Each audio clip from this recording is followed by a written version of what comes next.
Richard Vale was one spoonful away from dying when the poor girl touched his sleeve.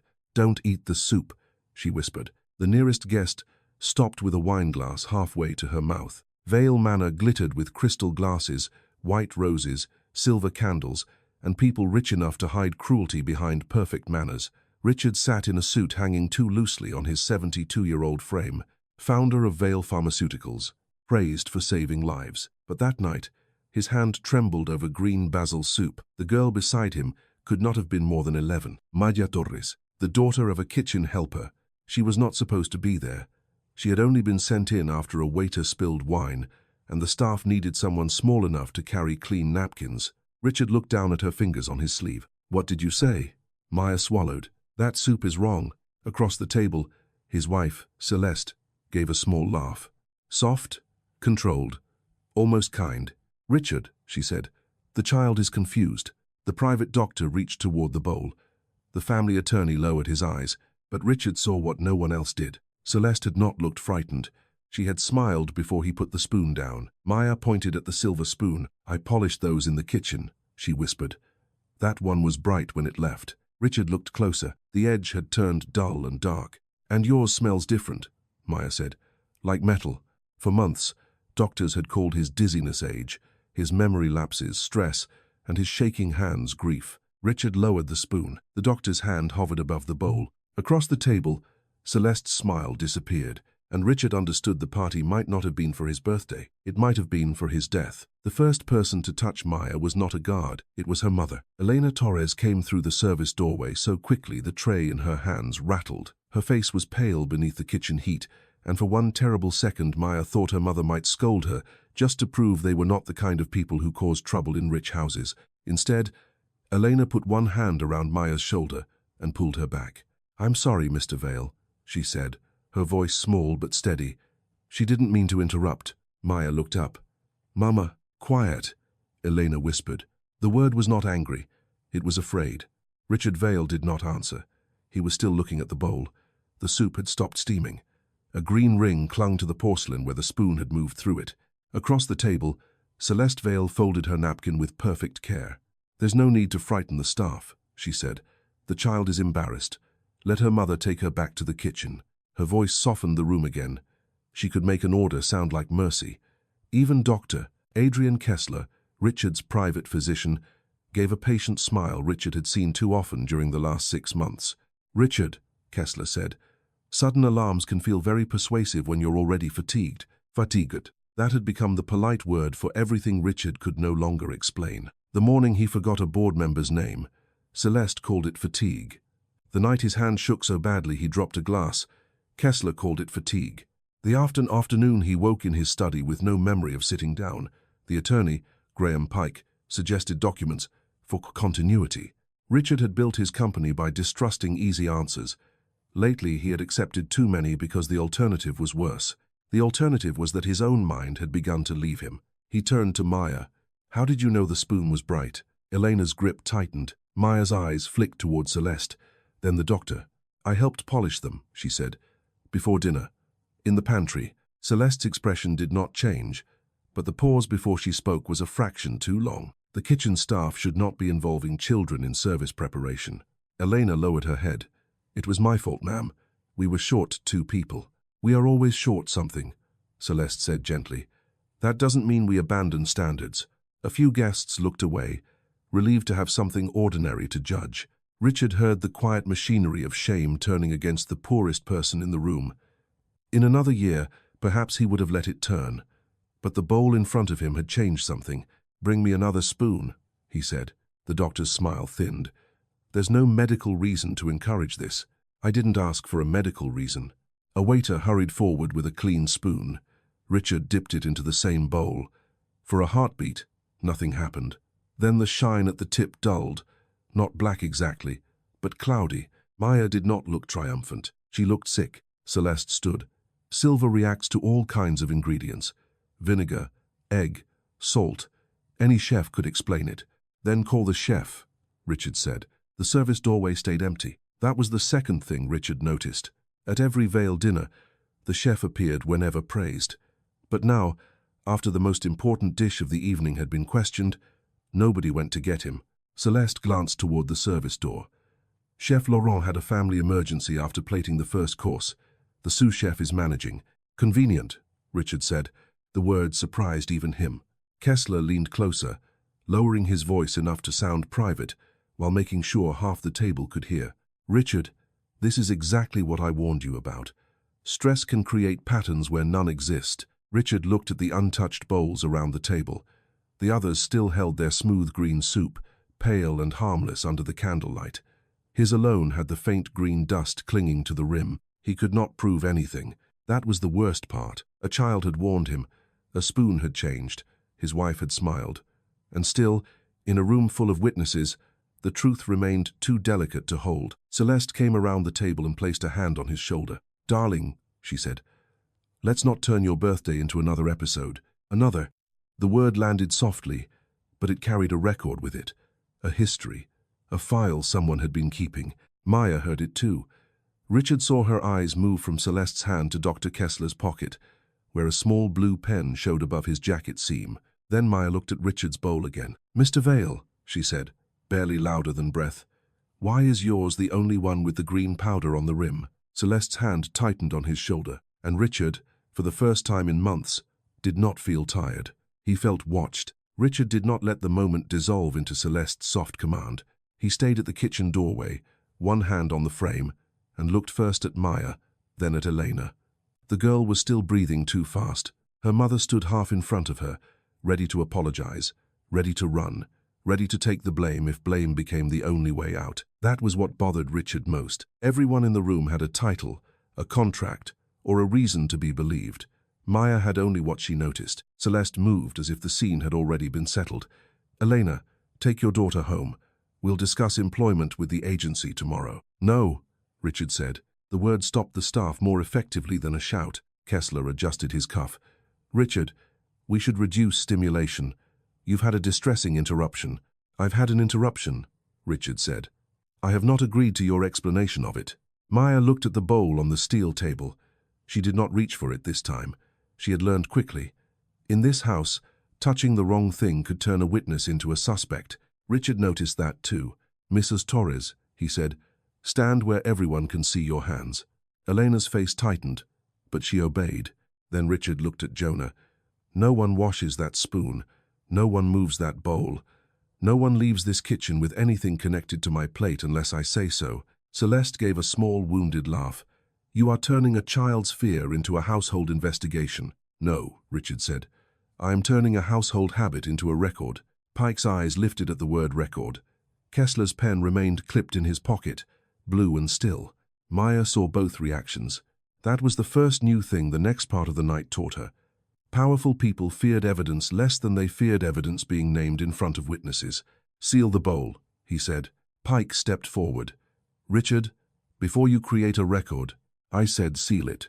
Jonah brought a clean jar.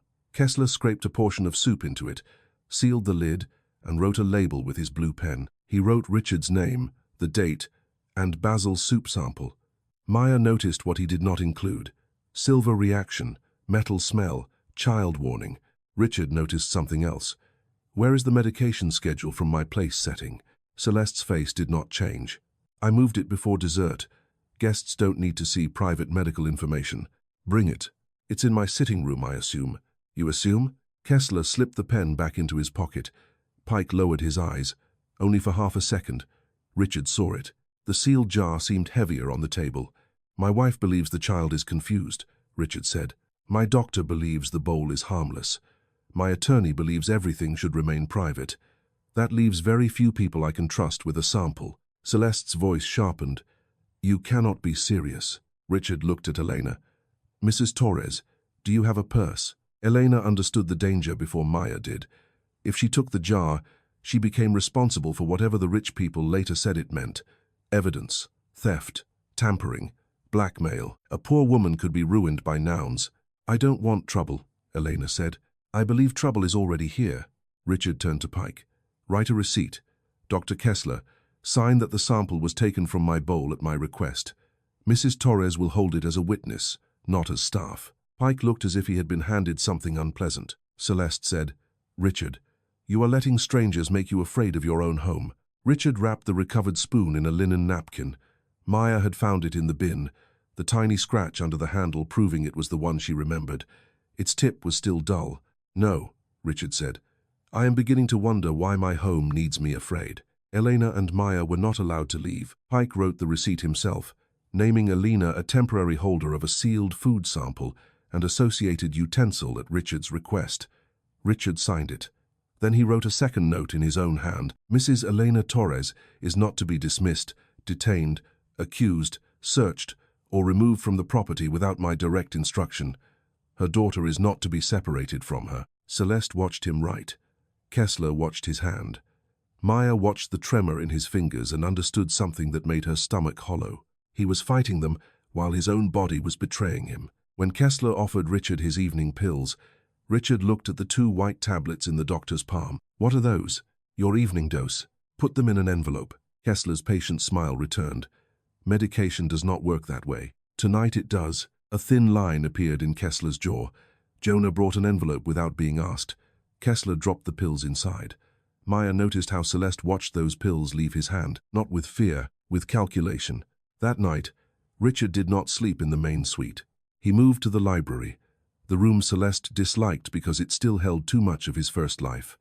Dark wood shelves climbed to the ceiling. Caroline Vale's portrait hung above the marble fireplace. In this painting, she was not a dead wife made elegant by grief. She was laughing at someone just outside the frame. Richard sat beneath her and felt the house listen. Elena and Maya were placed in the small staff sitting room outside the kitchen with the sealed jar, the wrapped spoon, and Richard's note. Security stood near the hall but did not touch them. That was the only mercy. Across the hall, a door opened. Pike passed with his phone against his ear. "No," he said quietly. "He refused the evening dose. Kessler is documenting non-compliance. If he continues, we move the evaluation forward." A pause. Capacity is not a feeling, it is a record, and we have months of record. The door at the end of the hall closed. Maya lifted her head. Elena's arm tightened around her. In the library, Richard opened the bottom drawer of his desk. He removed a leather-bound journal, 3 prescription cards, and a silver pocket watch that no longer worked. Celeste thought the watch was sentimental clutter. She did not know he had hidden folded paper inside the broken back panel. The paper was a photograph. Caroline sitting on the old stone terrace, one hand on her pregnant belly. Richard beside her, younger and proud. Someone had torn the right side away. In the remaining corner, the faint outline of an infant blanket appeared near Caroline's knee. Richard did not remember tearing it. He remembered finding it torn. After Caroline died, the world had become a corridor of condolences and signatures. There had been a crash, rain, a hospital call he arrived too late to understand. Celeste, then his executive assistant, had handled what he could not bear to touch. The baby had been premature. The baby had not survived. That was what he had been told. That was what grief had made convenient to believe. He placed the photograph beside his journal. For 6 months, he had been writing down what happened to his body because the official explanations did not feel like his own life. May 3 dizzy after breakfast, better by noon. May 11 forgot door code after tea. June 2 hand tremor after basil broth. Celeste says anxiety. June 17 skipped afternoon pills, mind clear by dinner. Kessler displeased. July 1 woke in study. No memory of signing charity transfer draft. July 9 asked Celeste about Caroline's hospital box. She said I had already reviewed it. I do not remember. Richard turned a page. The next 3 pages had been torn out. He had not torn them. The realization did not arrive as shock. It arrived as a practical problem. A man could survive fear if he turned it into steps. He took the envelope of pills from his jacket and placed it with the journal.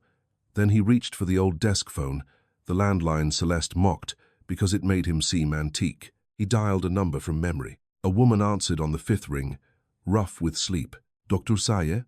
A pause. "Richard Vale? I need an independent toxicology review. Are you in a hospital?" "No." "Are you safe?" Richard looked toward the library door. "I am in my house," he said. "I am learning those may not be the same thing." By 10 the next morning, Elena was told to report to the small office behind the laundry room. Maya sat outside on a wooden bench with the sealed jar in a grocery bag on her lap. The wrapped spoon lay beside it. Richard's signed note was pinned to Elena's apron. Inside the office, Celeste spoke softly. Maya heard only pieces. Agency contract, Unsupervised minor. Possible contamination. Then Elena's voice. Mr. Vale wrote that we are not to be dismissed. Richard is unwell, Celeste replied. His instructions last night were issued under distress. My daughter stopped him from eating. Your daughter created a scene. Maya pressed the grocery bag closer to her chest. Dr. Kessler walked past, reading something on his phone, a folded paper stuck from the back pocket of his jacket, only the edge visible. Blue ink. Maya stood. She knew she should stay on the bench. She knew her mother would tell her one brave thing did not give her permission to be foolish all day. But the paper edge showed rows of numbers. Times. Kessler turned into the back corridor that led to the pantry and the service stairs. Maya followed far enough to see him stop beside the staff bathroom alcove, tear the paper twice, and drop it into a small trash bin. Then he washed his hands. Maya waited until his shoes faded on the stairs. Then she ran to the bin. The paper had been torn into 4 pieces. 2 were damp. Maya picked them out with the corner of a linen receipt from her apron pocket.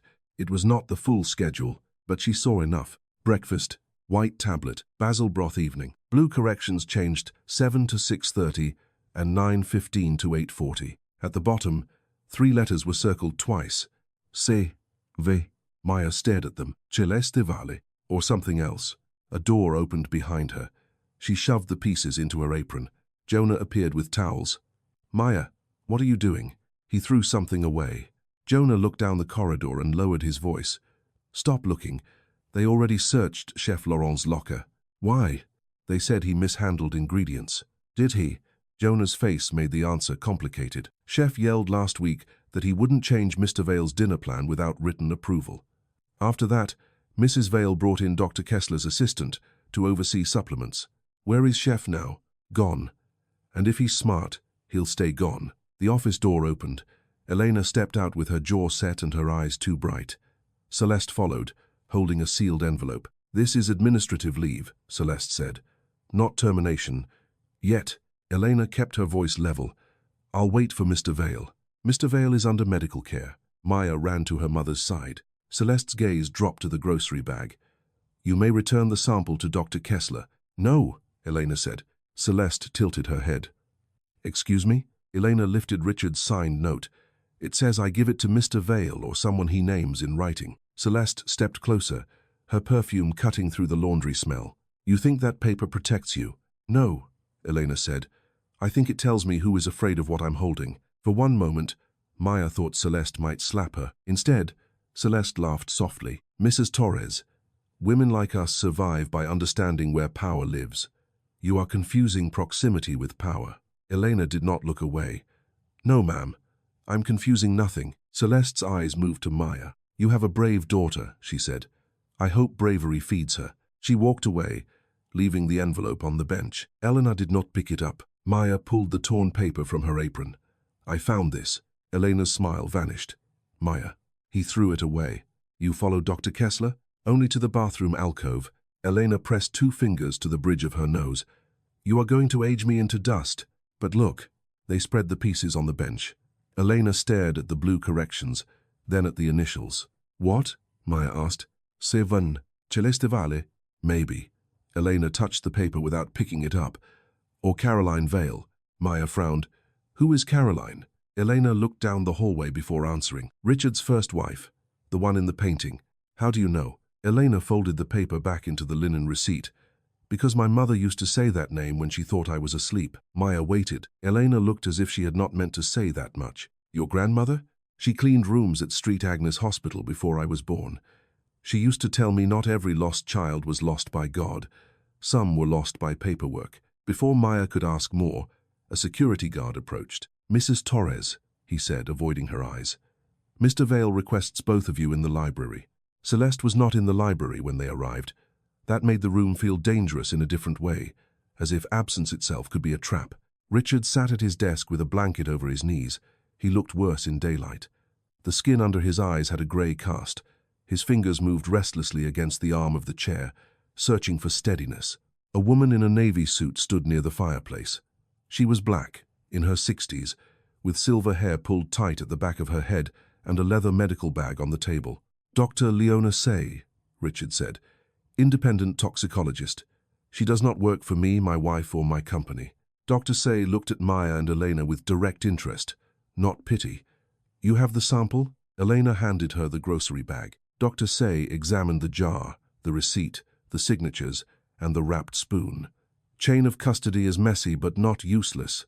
Pike, seated near the bookshelf, said, Messy is an understatement. Dr. Say did not look at him. Messy evidence can still contain truth. Clean evidence can lie. Maya liked her immediately. Richard looked at Elena. My wife placed you on leave. She tried. I instructed payroll to continue your wages until this is resolved. Elena's face closed. Mr. Vale, I am not asking for charity. I know. That is why I said wages. She held his gaze, then nodded. Maya gave Dr. Say the torn schedule. Dr. Kessler threw this away. Pike stood.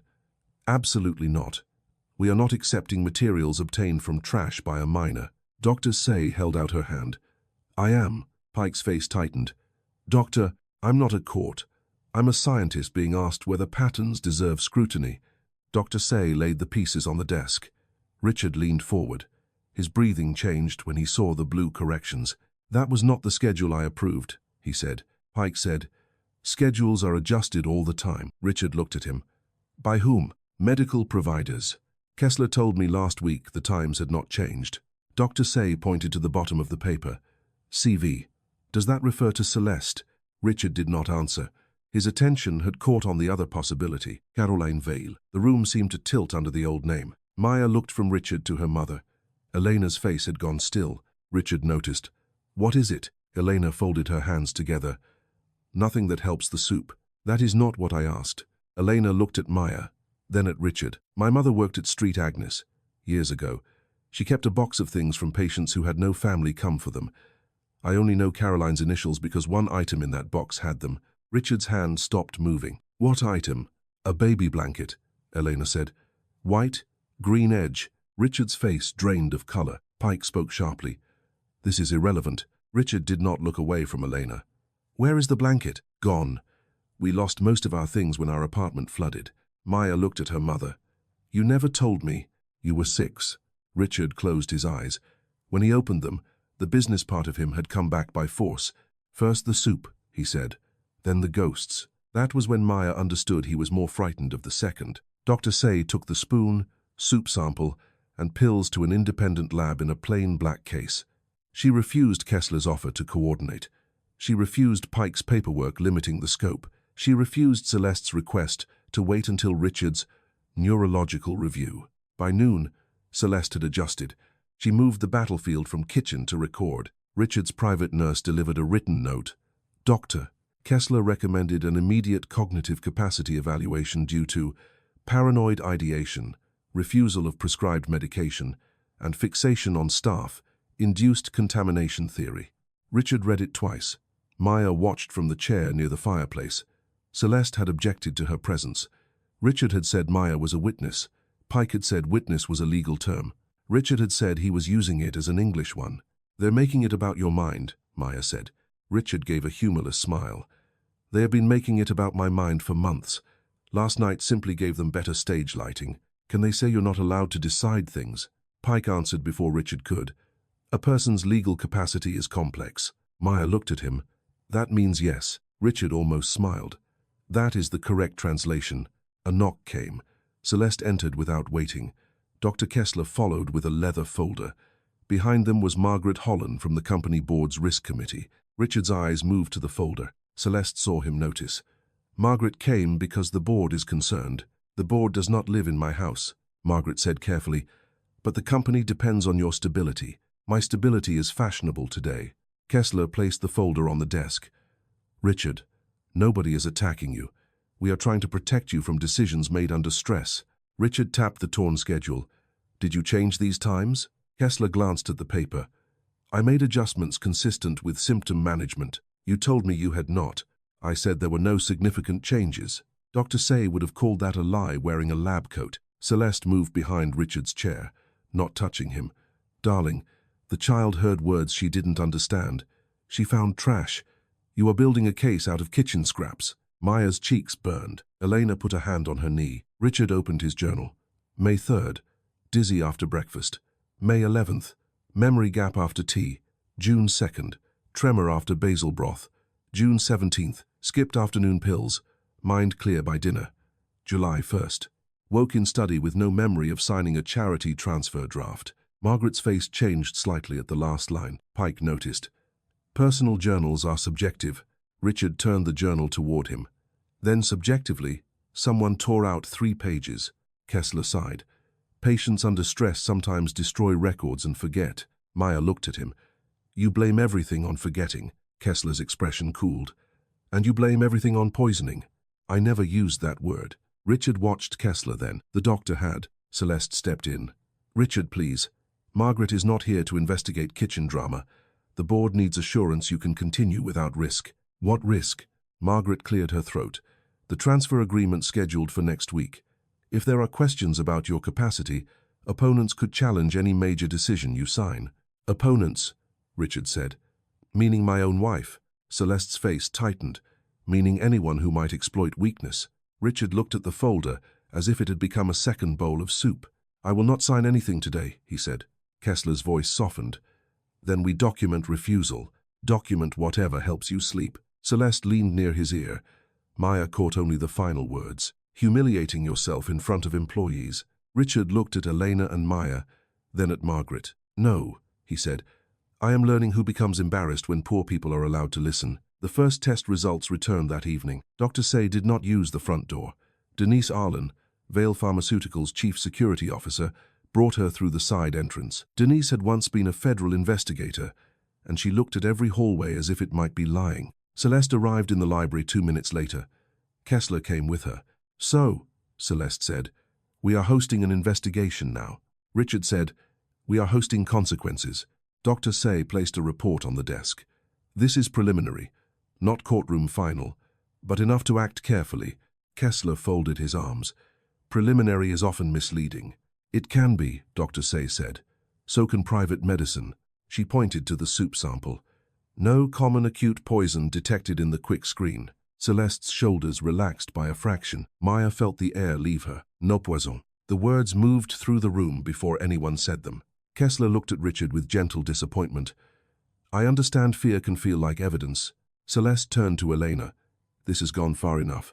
But Dr. Say lifted a finger. I wasn't finished. Celeste stopped. The soup contains a concentrated basil oil preparation not present in the kitchen pot, Dr. Say said. By itself, that may not be toxic, but it is unusual. Richard leaned forward. And the spoon? Surface discoloration is consistent with contact with a reactive compound. Not conclusive. The lab needs more time. Kessler said, so there is no poison. There is no common poison in the quick screen, Dr. Say corrected. Those are not the same sentence. Pike said, Doctor, please avoid dramatizing uncertainty. Dr. Say looked at him. Uncertainty is exactly what someone counted on. Then Denise opened her notebook. I reviewed the kitchen camera system, she said. Pike stiffened. Denise looked at Richard. There is an 11-minute gap in the camera covering the side station where your bowl was garnished. Celeste said, technology fails. Denise nodded. It does. This failure was manually triggered using an administrator access code assigned to Mrs. Vale's household account. Household accounts are shared. That is why shared administrator accounts are bad practice. Kessler stepped closer. An absent camera and an unusual garnish do not prove intent. No, Richard said. But they prove I was not imagining the pattern. Celeste's voice sharpened. A pattern built by whom? A child digging through trash? A fired kitchen worker? An outside doctor eager to be important? Elena stepped forward. I was not fired. Celeste looked at her. Not yet. Richard pushed himself upright. Do not threaten her in my library. In your library? Celeste said. Richard, you barely know what day it is after sundown. Maya saw the mistake the moment Celeste made it. Too specific. Richard saw it too. After sundown, he repeated. Interesting. Celeste's mouth closed. Dr. Say turned to Kessler. What in his regimen causes predictable evening impairment? Kessler's face hardened. I will not be interrogated by a consultant in a family dispute. I'm asking as a physician, and I am answering as the treating physician. Nothing inappropriate has been prescribed. Richard looked at Denise. Get the pharmacy records. Pike moved toward Celeste. We need to pause. Richard heard that too. They. Not the family, not the house. They? That night, Celeste struck back. It began with a search. 2 guards entered the staff sitting room where Elena and Maya had been told to rest. They carried authorization signed by Graham Pike and countersigned by Celeste as household manager and medical spouse. Richard's note was not enough. Elena held it up anyway. The older guard looked ashamed. The younger one did not. "We have to inspect personal bags," he said. "Allegation of missing household medical property." Maya stood. "You're planting something." "Maya," Elena warned. The young guard's expression turned flat. "Open the bag." Elena opened her purse herself. Rent receipt, phone charger, lip balm, 2 granola bars, a folded school photograph of Maya. Nothing. The guard turned to Maya's backpack. "No," Elena said. "She is a child. That's why you should cooperate." Maya opened the backpack before her mother could stop her. Homework folder, library book, cracked pencil case, blue ribbon, extra socks. The guard reached into the side pocket and pulled out a small glass vial. Elena's face went white. Maya stared at it. "I've never seen that." The young guard held it up. Kitchen inventory reported a missing extract bottle. "That wasn't there," Maya said. The older guard avoided her eyes. Celeste appeared in the doorway, Pike beside her. Her face held sorrow polished for witnesses. "Oh, Elena." Maya's anger came so fast it burned through fear. "You put that there." Celeste closed her eyes briefly, as if pained by a child's cruelty. "This is why I wanted professionals involved," she said. Pike looked at the guards. "Document the discovery." Elena said, "I want Mr. Vale." "Mr. Vale is resting," Pike replied. "He wrote that we were not to be searched." Pike's voice lowered. "Mr. Vale's state is under review." There it was. The paper that had protected them had become a souvenir. Celeste stepped closer to Maya.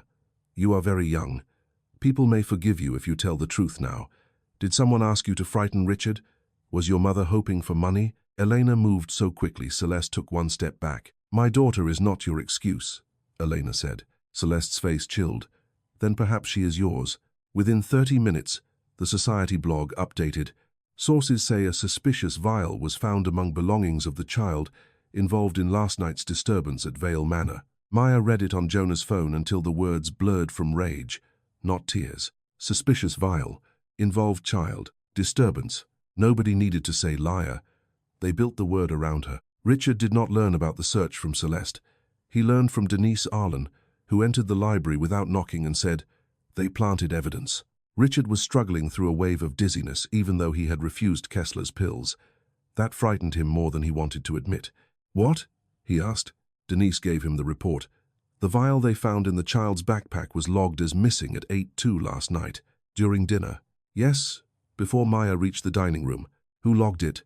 "Dr. Kessler's assistant, remotely, using the pantry inventory tablet. Assistant is off property. Phone off." Richard looked at the glass of water beside him. He had not drunk from it. The dizziness had come anyway. Dr. Say noticed his hand. "What have you consumed today?" "Toast. Coffee. Any medication?" "No." "Supplements? Lozenges? Mints?" Richard almost said no. Then he remembered Celeste entering at noon with a small silver tin. "For your throat, darling." He had taken one because refusing everything made him look afraid. "Mint," he said. Dr. Say's expression changed. Denise was already moving. "Where is the tin?" Richard pointed to the side table. The tin was gone. "Get Maya," Richard said. Dr. Say frowned. "You need observation. I need the child they accuse to know I do not believe them." By the time Maya and Elena reached the library, Richard had vomited into a basin and looked embarrassed and furious. Dr. Say was taking his blood pressure. Denise stood by the door. Richard looked at Maya. "They planted it," he said. Maya did not move. It was not that she had doubted herself. She had doubted whether truth mattered when people lied with paperwork. "I know they planted it," Richard said. Maya nodded once. Elena's shoulders lowered a little, but not fully.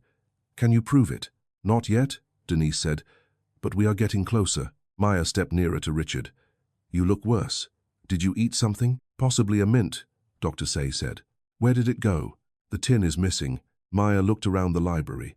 Her eyes moved over the desk, fireplace, rug, side table, wastebasket, then to Caroline's portrait. She walked to the baseboard under the frame. "There's a gap." Richard followed her gaze. The old paneling near the fireplace did not sit flush. He had known the room for 40 years and never noticed. Maya slipped her fingers under the edge and pulled out a crumpled silver foil. A mint wrapper. Dr. Say took it with tweezers. Maya looked at Richard.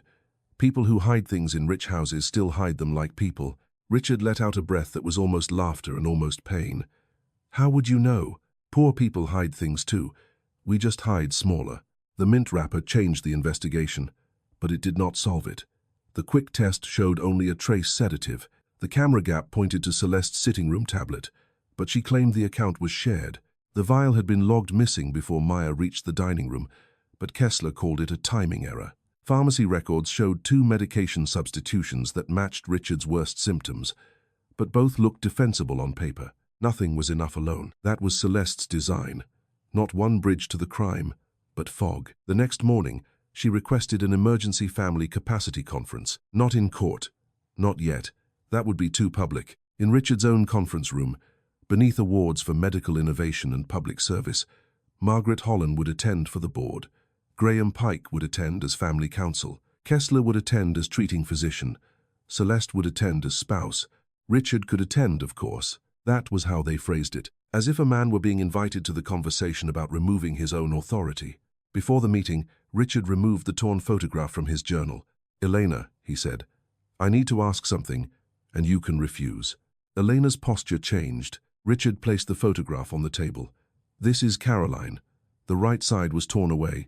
You said your mother had a blanket with her initials." Elena did not touch the photograph. "My mother had many things from the hospital. Did she ever say where you came from?" Maya's stomach turned. Elena's face closed like a door in a storm. "That is not fair," she said quietly. Richard looked stricken. "I'm sorry. No, you're not being cruel. But people with money ask questions as if answers are stored safely somewhere. Some of us grow up in guesses." Richard folded his hands. Elena walked to the window. "My mother raised me. She was my mother in every way that mattered. She said I came to her because nobody else came back for me. She said a nurse friend asked her to take a baby for one night. Then the nurse disappeared." Richard's face changed. "What year?" Elena looked at him. "You know the year." He did. So did Celeste, perhaps. Maya felt the story shift under her feet. Richard was no longer only an old man with a dangerous bowl. Her mother was no longer only a kitchen worker being threatened by rich people. The house had opened another room. Elena turned. "I am not saying I am your daughter. I know. I am not asking for your name. I know. I will not let you turn my life into a solution for your guilt." Richard bowed his head.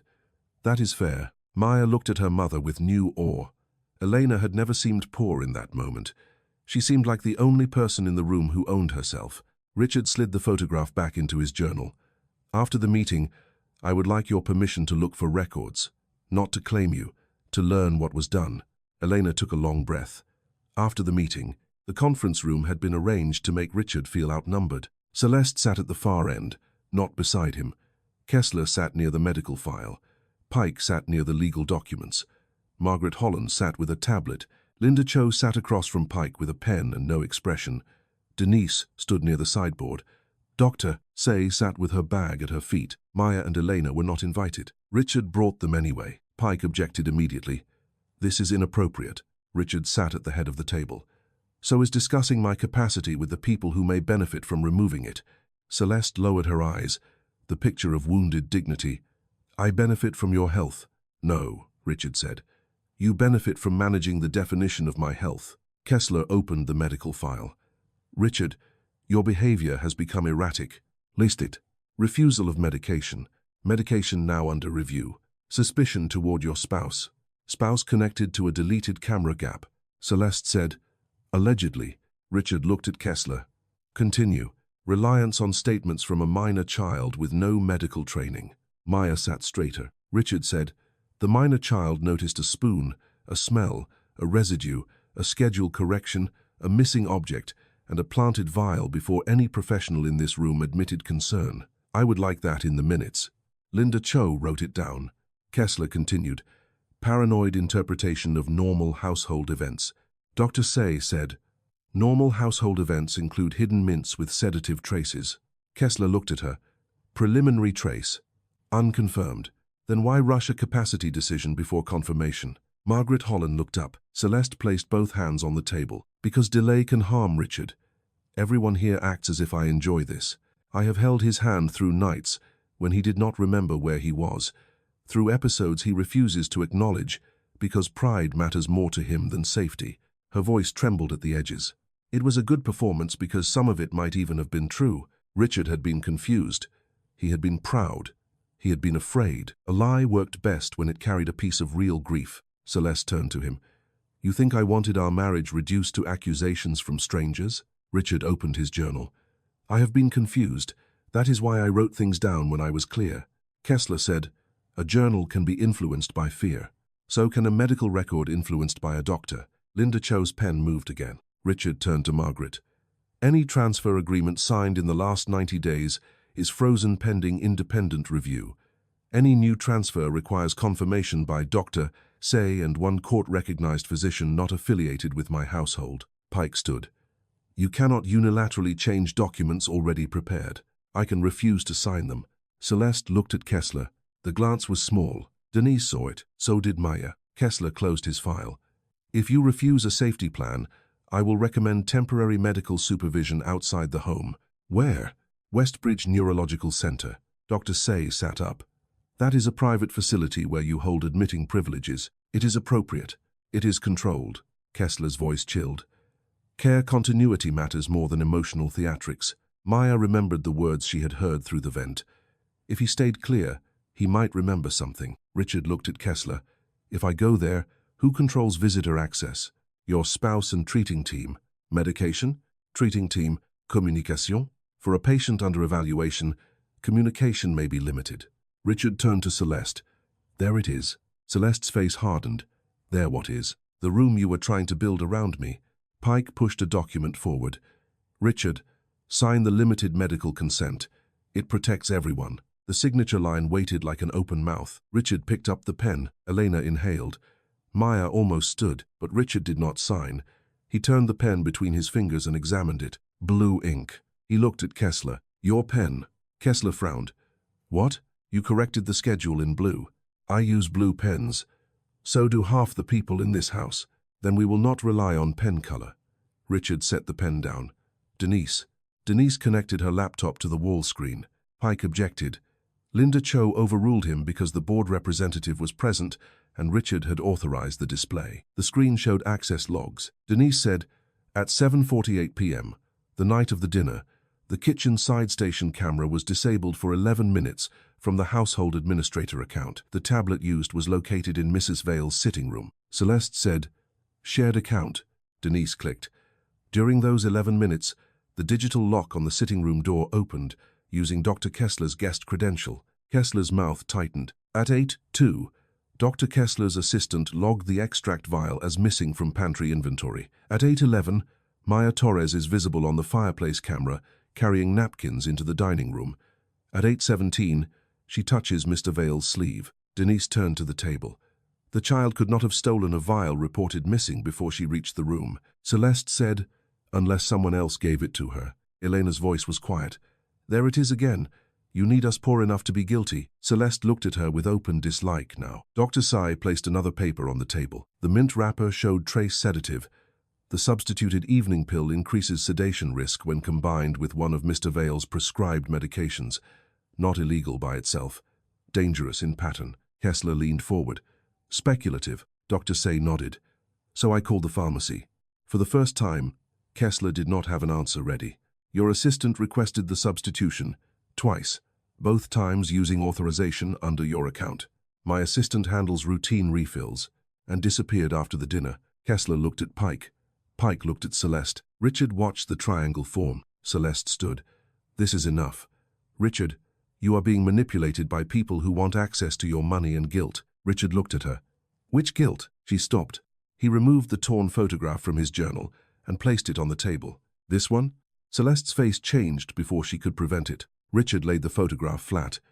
"You repeatedly told me I had reviewed Caroline's hospital effects." Celeste's voice went low. "Do not bring her into this. I think you already did." Pike said, "Richard." Richard turned on him. "Did Celeste give you a file marked Caroline Vale?" Pike's expression became loyally blank. Linda Cho leaned forward. "Graham, consider whether your obligations are to your client or to a concealment." Pike's lips pressed together. Celeste looked at him. "Do not." 2 words. Enough to reveal command. Richard's voice roughened.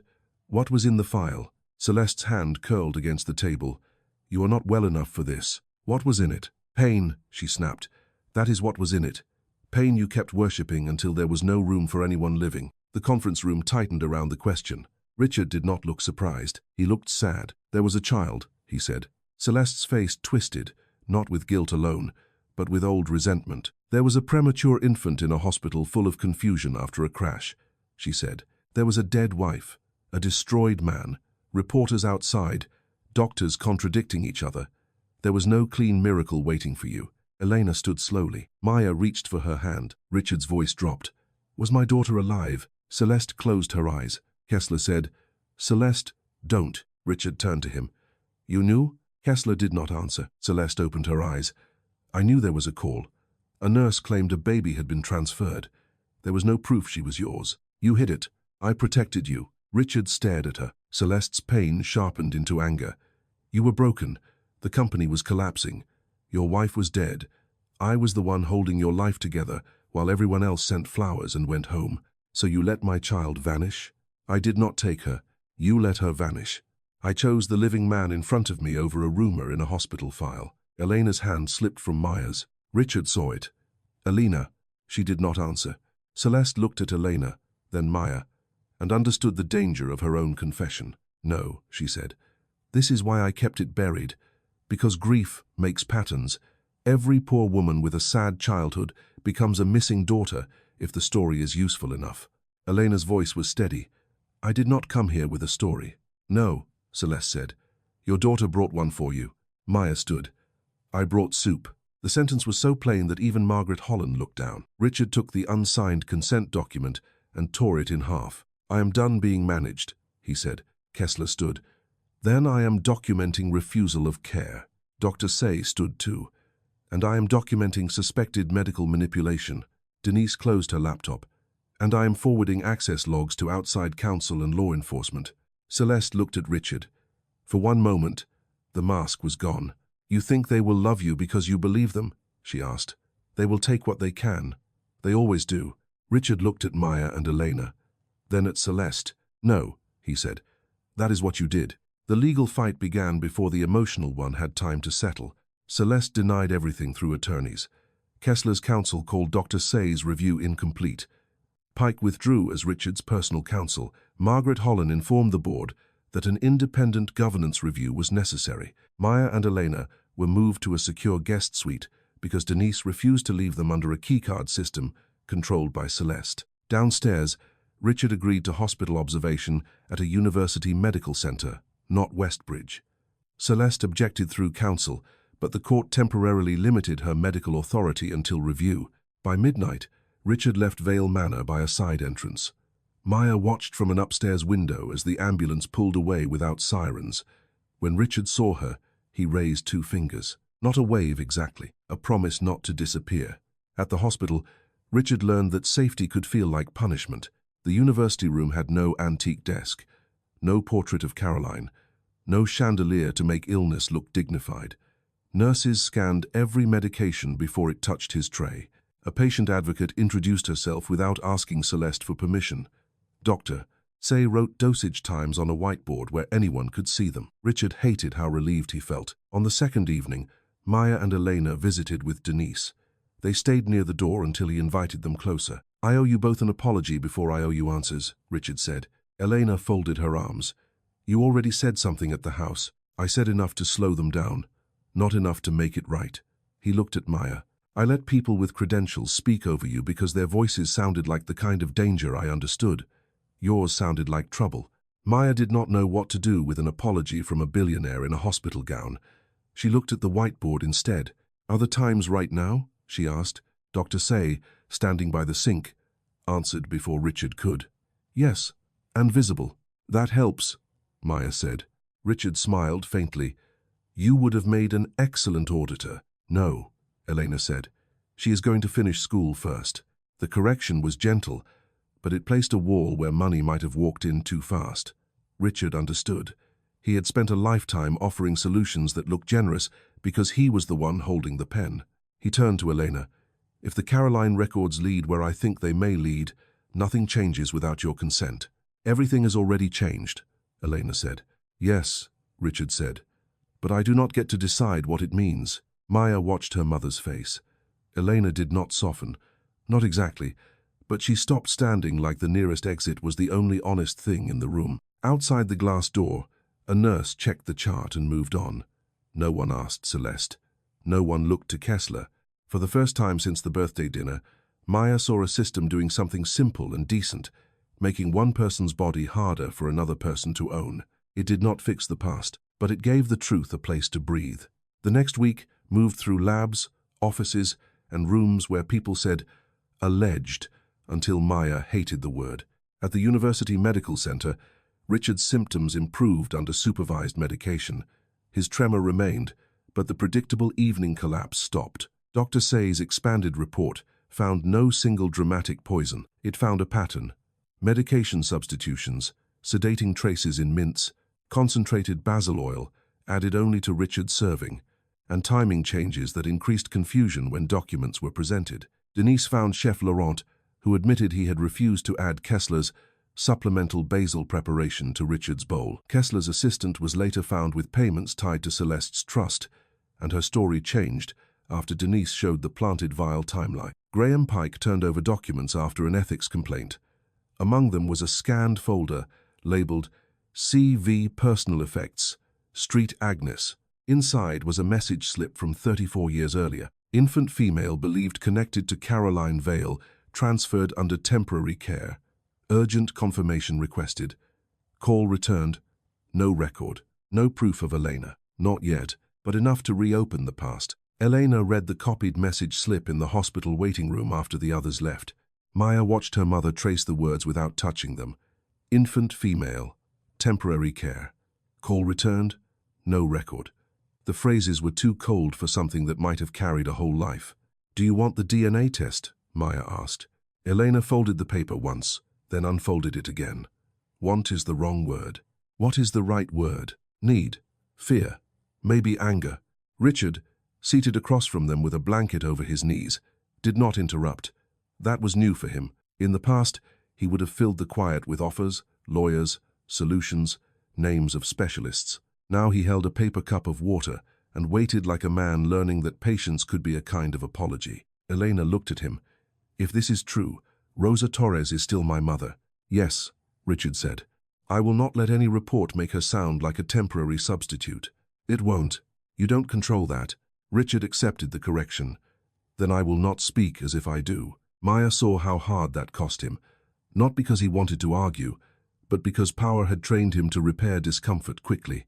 Elena was teaching him to let discomfort stand without buying it away. Denise returned with a folder.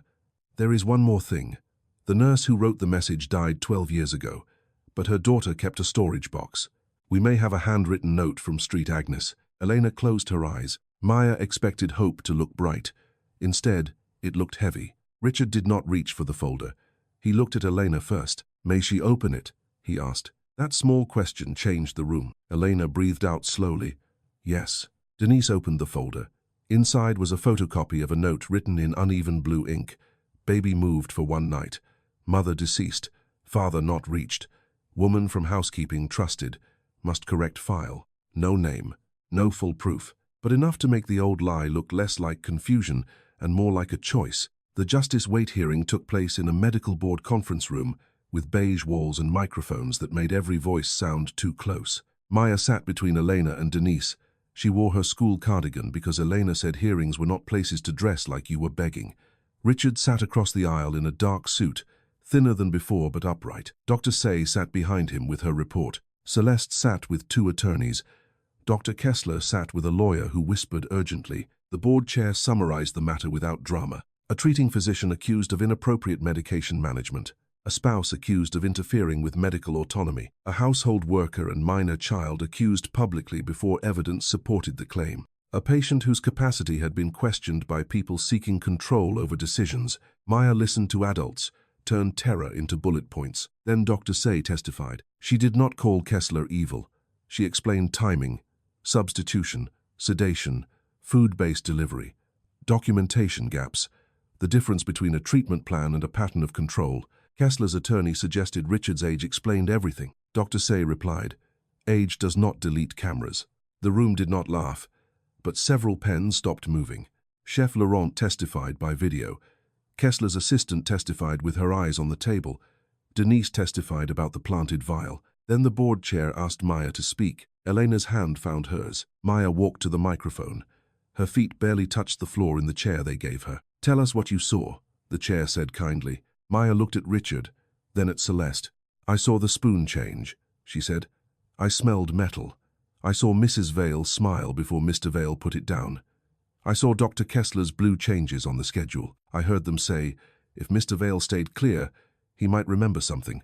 Celeste's attorney stood. "Objection to hearsay from a child." The board chair looked at him. "This is not a trial. Sit down," Maya continued. "I don't know medicine. I don't know law. But I know when adults want a child to feel too small to tell the truth." Her voice shook near the end. Richard stood slowly.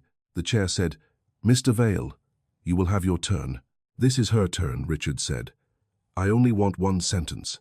The chair allowed it. Richard looked at the board, then at Maya and Elena. When Maya Torres spoke, "I measured her against her age, her clothes, and her place in my house before I measured the evidence in her hands. That failure belongs to me." Maya looked down. Richard continued. "She was called confused, dramatic, planted, and dangerous. She was none of those things. She was observant, she was brave, and she was right before any of us were willing to be." For Maya, that mattered almost as much as punishment. The lie had been public. Now the correction was public too. The board suspended Kessler pending full investigation.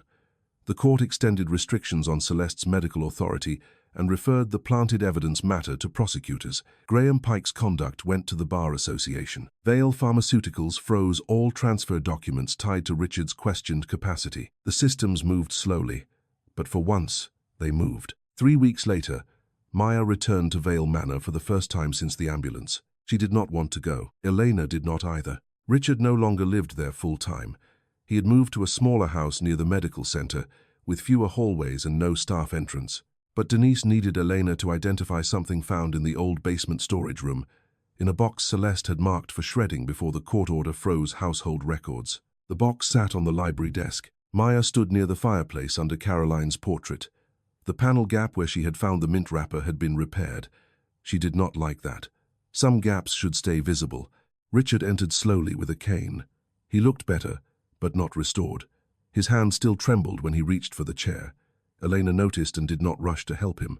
Maya understood why. He needed help, but he also needed not to be handled like evidence. Denise opened the box. Inside were hospital papers, 2 old photographs, and a small cloth pouch. Elena's face changed when Denise untied it. A strip of white blanket lay inside. Green edge. Faded, but unmistakable. Elena touched her throat, as if feeling for a memory that had no words. "My mother kept the other half," she whispered. Richard gripped the chair arm. Denise placed a photograph beside the cloth. Caroline Vale lay in a hospital bed, tired but smiling. Beside her, a newborn was wrapped in the white blanket with green edging. On the back, in Caroline's handwriting, Elena Caroline Vale. "If Richard is not here yet, tell him she has his stubborn mouth." Maya read the sentence twice. Elena did not cry. She sat down as if standing had become too complicated. Richard covered his mouth with one hand. Nobody spoke for a while. Some truths arrive too late to be welcomed simply. Elena looked at Richard. "You named me?" His voice broke around the answer. "We did. My mother never knew." "I don't know." That hurt more than an answer. Denise said gently, "There are still records to confirm. DNA can establish what documents suggest." Elena nodded. Maya waited for someone to hug someone else, for the movie version of the moment to happen. It did not. Richard looked at Elena, with 34 years of absence between them. Elena looked back with a lifetime of rent, work, questions, and a mother who had loved her without blood. "You do not get to become my father today," she said. Richard closed his eyes briefly. "I know, but you may learn who I am." He nodded. "I would be grateful for that." Maya liked that answer because it did not try to buy forgiveness. A month later, the DNA results confirmed what the blanket had already made difficult to deny. Elena Torres was Richard Vale's daughter. Maya read the report at their kitchen table. Not his. That had been Elena's rule. Their apartment was small, with a sink that dripped and a window facing a brick wall. Richard sat carefully on a mismatched chair Maya had warned him might wobble. He had brought no lawyers, No cameras, no photographers, and no giant check. Only a sealed envelope. "What is that?" Elena asked. "Documents," Richard said. "Medical history, Caroline's letters, a list of legal matters Linda can explain if you choose, and a letter from me that you do not have to read." Elena left the envelope on the table. Maya made soup. Not basil. Tomato, from a carton, with grilled cheese cut into triangles because that was what they had. Richard looked at the bowl when she placed it in front of him. Maya noticed. "You don't have to eat it." He picked up the cheap stainless steel spoon. "I want to." His hand trembled. A little soup spilled back into the bowl. Maya did not pretend not to see. Neither did Elena. That was part of the new honesty. They would not turn pain into politeness. Richard tasted the soup. For a moment, his face did something Maya could not name. Then he said, "It's good." "It came from a box," Maya said. "Some boxes hold excellent things." Elena almost smiled. Outside, traffic moved through the evening. Somewhere in the building, a child argued with a television. The apartment smelled like tomatoes, toasted bread, and lemon soap. Richard did not offer to move them that night. Eleanor did not ask. They spoke about Caroline carefully, not all at once. Richard told Elena her mother used to hum while reading medical journals because silence made her restless. Elena told Richard about Rosa Torres, the woman who raised her, who cleaned hospital rooms until her knees gave out and kept every birthday card Maya ever made. Richard listened hardest when Elena spoke of Rosa. He seemed to understand that love was not a vacancy blood could replace. Celeste's criminal case moved slowly. Kessler lost his license before he faced charges. Graham Pike resigned from 2 boards and fought the bar complaint. Vale Pharmaceuticals survived, but not without damage. Richard testified publicly about medical autonomy, private care abuse, and how wealth had made him easier to isolate, not safer. He did not create a foundation. Instead, he changed company policy first. No executive medical transfer, trust activation, or capacity-related authority could proceed without independent review and patient advocate access. Linda Cho told him that was less glamorous than a public charity. "Good," Richard said. "Glamour did not save me." Maya returned to school under a scholarship Richard did not announce. Elena accepted back wages, legal protection, and health insurance because Denise told her dignity did not require refusing what was owed. She did not move into Vale Manor. Nobody did. The lesson did not arrive as a speech. It arrived in small habits, Richard asking before helping, Elena answering only when she chose, Maya checking every door instead of every adult's face. None of them called it healing. They called it Sunday because that was safer, and because ordinary names made frightening things easier to carry. The first Sunday was awkward in a way nobody tried to decorate. Richard brought sealed bread and left it on the counter instead of handing it to Elena like a gift. Maya checked the label twice, then nodded as if approving a shipment. Elena made him wash his own bowl after dinner. He did it badly, with too much soap and not enough water, and Maya corrected him without fear. That, more than the DNA report, felt like proof that something had shifted. No one said family. They only made room at the table, one careful Sunday at a time, until the chair beside the window stopped looking borrowed and began looking expected. Months later, Richard sold the estate. Before the sale, Maya asked to visit the dining room one last time. The long table was empty. No crystal, no roses, no silver candles, just pale rectangles on the wall where paintings had been removed. Maya stood near the chair where Richard had almost eaten the soup. "It looks smaller," she said. Richard stood beside her with his cane. "Danger often does after it fails." "Not always." He accepted the correction. "No, not always." Elena waited in the doorway, arms folded, watching them both with cautious patience. Maya reached into her pocket and took out the old silver spoon, sealed now in a clear evidence sleeve. The board had released it after the hearing. Richard had given it to her, not as a trophy, but as proof that small observations could survive large lies. The tip was still dull. "Are you sure I should keep it?" she asked. "Yes. It's expensive." "It is evidence." "Of what?" Richard thought for a moment. "That you were not too small," he said. Maya slipped the spoon back into her pocket. At the doorway, Elena held out her hand. Maya took it. Richard walked with them through the service corridor instead of the main hall. Maya noticed and looked up at him. He gave a small shrug. "I missed too many doors in my own house." They stepped outside into afternoon light. Vale Manor stood behind them, grand and hollow, a place built to impress people who never had to wash its floors. For years, Richard had believed power meant owning every room he entered. Now he knew power could also mean admitting which rooms had been kept hidden from him. Elena paused near the car. "Richard," she said. He turned. She had not called him Dad. Not yet. Maybe not soon.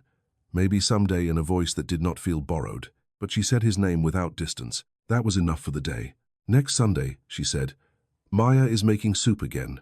If you want to come, bring bread." Richard nodded. "What kind?" Maya answered before Elena could. "Sealed package." Richard laughed. It was not a large sound. It did not erase anything. It did not bring back Caroline or Rosa or the years stolen by a hidden file and a woman who mistook control for love. But it stayed in the air after them. Varm, unfinished, real.